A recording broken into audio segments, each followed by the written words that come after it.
네. 마침내 압살롬이 반란을 일으킵니다.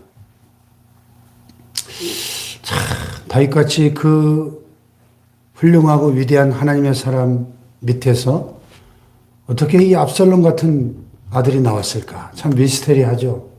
예. 그런데 이제 우리가 지금까지 살펴본 다윗의 생애를 뒤돌아보면 다윗이 성공의 정상에서 그 한순간의 유혹을 물리치지 못하고 밧세바를 취하고 또 그 일을 은폐하기 위해서 그의 남편을 죽게 만들고 이 엄청난 간음죄와 살인죄를 저지른 그 시점으로부터 이후에 다윗의 생에 일어났던 지금까지 우리가 살펴본 그 끔찍한 일들, 장남 암논이 이복 누이 동생 다말을 강간하고 거기 양심을 품은 다말의 친오빠 압살롬이 형을 죽여버리고 그래서 구슬이라는 곳으로 도망가 버리고 하루아침에 다윗이 가장 총애하고 사랑했던 장남과 그 잘난 꽃미남이었던 압살롬 두 아들을 동시에 잃어버립니다. 그런데 참 진짜 이상하게도 그 기도의 사람이었던 다윗이 이 엄청난 집안의 비극을 겪으면서도 하나님 앞에 막 부르짖고 기도하고 우리 같으면은 뭐 금식 기도를 하고 작전 기도를 하고 막 이랬을 것 같은데 지금까지 살펴봤지만은 다윗이 하나님 앞에 부르짖었더라 기도했더라 하는 기록이 전혀 없어요. 참 이상합니다. 그 기도의 사람 다윗이 왜 기도했다는 기록이 없을까? 참 다윗이 그 밧세바의 유혹 앞에 넘어질 때 마귀가 그의 눈앞에 그 밧세바와 간음하는 그 죄의 달콤함, 그 죄가 주는 쾌락만을 보여줬지 그 죄 때문에 그가 향후 겪어야 될 그 모든 엄청난 집안의 불행을 보았다라면 그 죄의 결과로 닥칠 끔찍한 일들을 그가 보았다라면 절대로 밧세바 사건이 일어나지 않았을 거예요. 그렇지 않습니까? 근데 마귀는 우리에게 언제나 그 죄가 주는 달콤함만을 유혹의 그 달콤함만을 눈앞에 보여주지 거기에 넘어졌을 때 우리가 치러야 될 그 대가는 절대로 보여주질 않죠. 그러니까 많은 사람들이 지금 이 순간에도 그 죄가 가져다주는 쾌락에 빠집니다. 유혹 앞에 넘어집니다.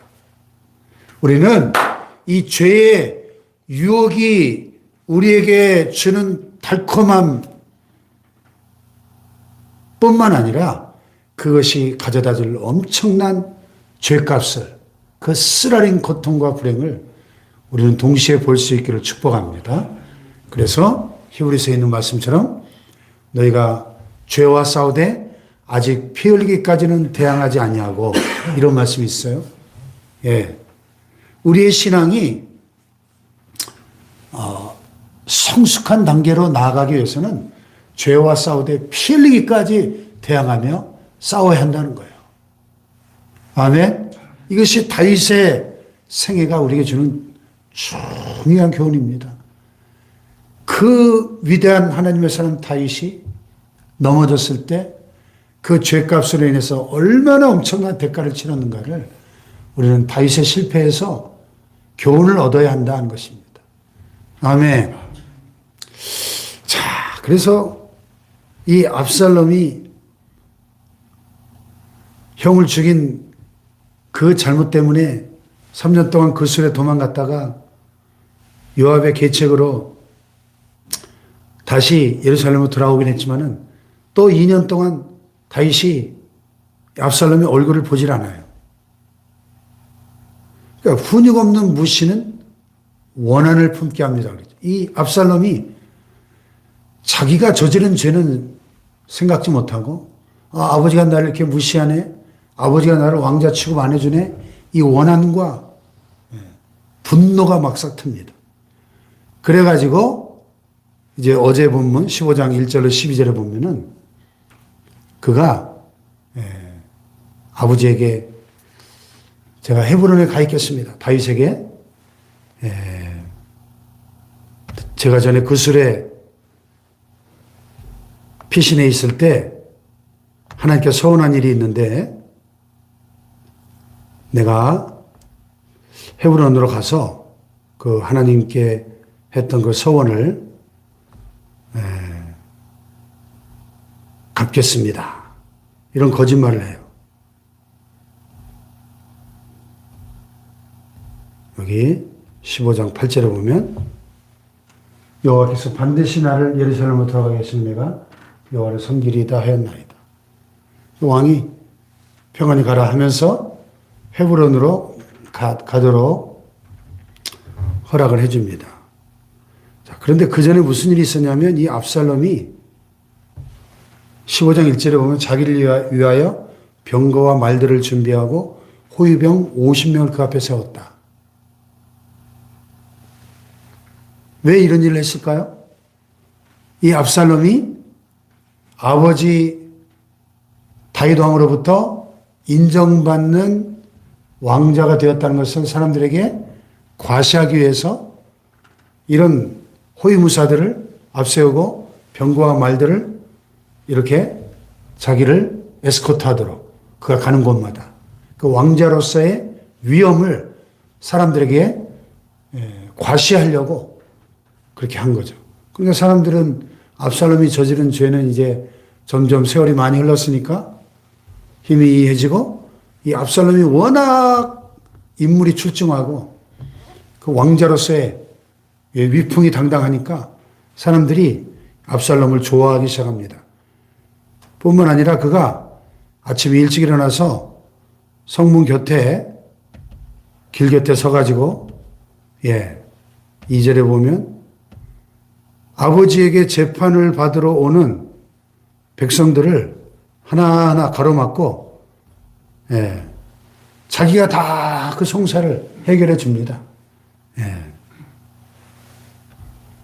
그러면서 은근히 아버지를 비난합니다. 보라 내일이 옳고 그러다마는 내 송사를 들을 사람을 왕께서 세우지 아니하셨다 하면서 아버지 다윗 왕의 체제를 은근히 비판을 하면서 자기가 그 송사를 직접 다 해결해 주는 거예요. 왜 이런 짓을 했을까요? 6절에 보면 이스라엘 무리 중에 왕께 재판을 청하러 오는 자들마다 압살롬의 행함이 이와 같아서 이스라엘 사람의 마음을 압살롬이 훔치니라. 백성들의 마음을 도적질한 거예요. 왜 그랬을까요? 자기가 왕이 되기 위해서.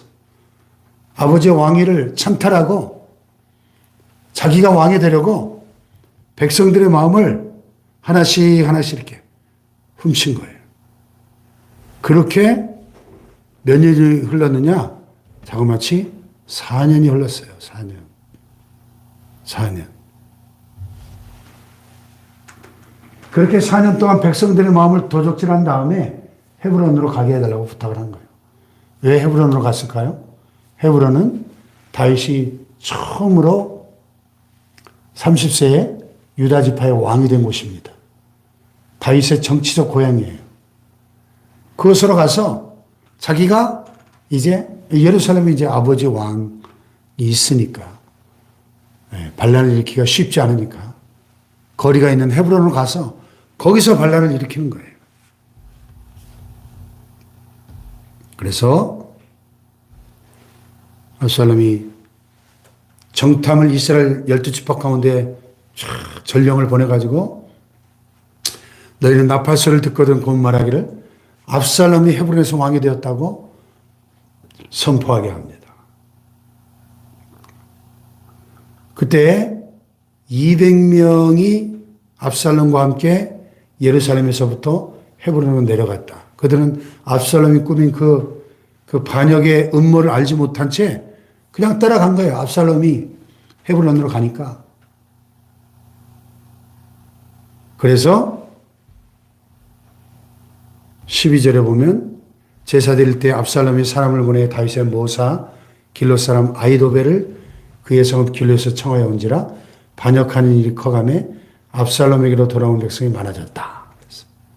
다윗의 최고의 책사였던 아히도벨을 자기의 책사로 영입을 하고 이제 노골적인 반역을 일으키는 겁니다. 이미 그가 4년 동안 했던 물밑 작업이 있기 때문에 반역하는 일이 점점 노골적으로 커져갈 때 압살롬에게로 돌아온 백성이 많아졌다. 그래서 오늘 본문 13절에 보면 전령이 다윗에게 와서 뭐라 그래요? 이스라엘의 인심이 다 압살롬에게로 돌아갔습니다. 다윗이 그 소식을 듣고 충격을 받고 어떻게 합니까? 자기 모든 신하들에게 일어나 도망하자. 그렇지 않으면 우리 중 한 사람도 압살롬에게서 피하지 못하리. 사태가 이미 걷잡을 수 없는 그런 위기의 상황으로 흘러가고 있는 것을 깨닫고 다윗이 큰 두려움에 사로잡히고 왕궁을 버리고 야반도주를 합니다. 야반도주. 예. 이제 이 압살롬의 반역을 겪으면서 이제 내일 본문에 보시면 그제서야 다윗이 하나님 앞에 기도를 했다는 기록이 나오기 시작합니다. 그제서야. 31절에 보면 아히도벨이 압살롬의 책사가 됐다는 소식을 듣고 여호와여 원하옵건대 아히도벨의 모략을 어리석게 하옵소서. 비로소 이때 기도해요. 그러니까 이 큰 위기를 만나니까 그제서야 다윗이 하나님 앞에 기도하기 시작합니다.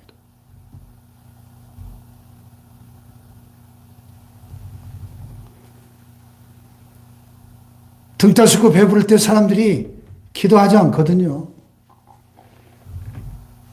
큰 어려움을 만나고 이런 인생의 위태로운 상황을 만나야 하나님 살려주세요 하고 그때 비로소 기도하는 것은 그 얼마나 어리석은 일입니까, 여러분?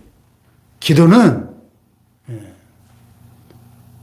예를 들자면 청약저축 같은 거예요. 미래 내 집 마련을 위해서 우리가 지금 당장 뭐가 생기는 게 아니지만 계속 청약저축에 저금을 하지 않습니까?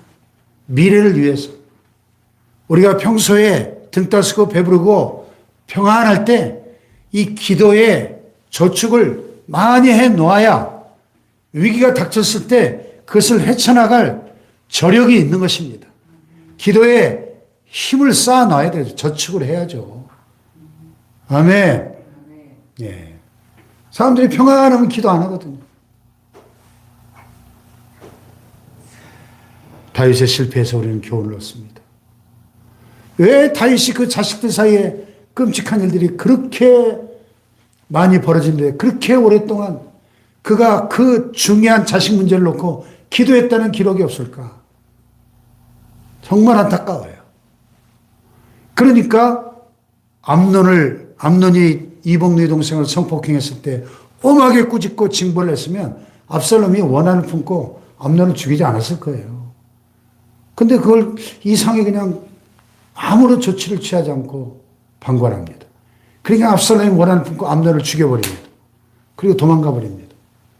그리고 나중에 압살롬이 돌아왔을 때도 아니 압살롬을 왕자의 직위를 박탈시키든지 엄하게 징벌을 하든지 아니면 모든 것을 덮고 뜨겁게 사랑으로 용서하고 품어주든지 둘 중 하나를 해야 될 텐데 그냥 어정쩡한 태도를 취하니까 이 압살롬이 자기를 무시했다고 여기고 자기의 죄를 회개하는 것이 아니라 반역을 일으키잖아요. 이렇게. 아들에게 쫓겨서 울며 불며 야반도주하는 이런 기가 막힌 상황이 벌어졌다는 것입니다. 오늘 여러분 이 다윗같이 위대한 하나님의 사람도 유혹 앞에 무릎을 꿇었다면, 여러분, 그래서 우리는 우리의 연약함을 늘 고백해야 돼요. 하나님 앞에, 하나님 나의 연약함을 긍휼히 여겨 주옵소서. 이 기도가 필요합니다. 우리는 다 연약한 죄인들이에요. 아니, 다윗도 넘어졌는데 우리가 무슨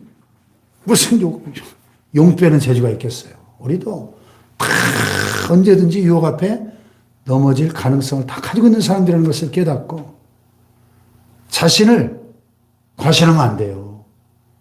나의 연약함을 늘 주님 앞에 겸손하게 고백하고 주님의 은혜로 나를 붙들어 달라고 하는 기도가 우리에게 필요한 것입니다.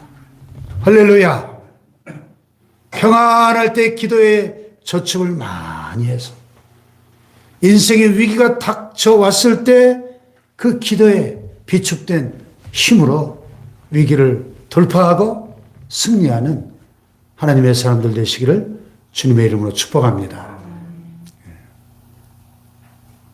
기도하십시다. 제가 오늘 내일 우리 교단 전국 목회자 축구대회를 좀 다녀와야 되겠어요. 선수가 부족하다 그래서 잘 하지도 못하는데 좀 뛰어달라 그래가지고 오늘 내일 이틀간 좀 큰 대회라서 전국 58개 지방회가 참여하는 큰 대회라서 좀 다녀오겠습니다. 내일 새벽 기도는 자유롭게 해주시기 바랍니다. 우리 기도하십시다. 주님, 기도에 게으르지 않게 하시고 평안할 때 기도의 저축을 많이 쌓아두는 기도의 사람들이 되게 하옵소서. 우리 주여 삼창하고 기도합니다. 주여, 주여, 주여. 하나님 아버지 감사합니다.